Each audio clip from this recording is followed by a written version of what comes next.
তো বন্ধুরা, এটা হলো হলুদ তোলার শেষ পর্ব। তো দেখো এখানে কলাতলায় নিয়ে আসা হয়েছে কনেকে স্নান করানোর জন্য। তো এইখানে মানে লাস্টবারই আমরা হলুদ তুলছি তখন।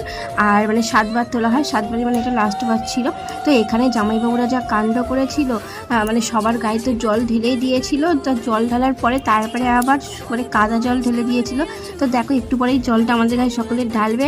আর কাদা জল যখন ঢালবে না, তখন না আমি আর মানে ভিডিও করতে পারিনি। মানে তখন মানে কে কাদা জলের হাত থেকে বাঁচবে, মানে সেটাই তখন মানে চিন্তা ভাবনা ছিল। ভিডিও করার কোনো চিন্তা ভাবনা ছিল না তখন। তো দেখো গায়ে জল ঢেলেই দিয়েছে।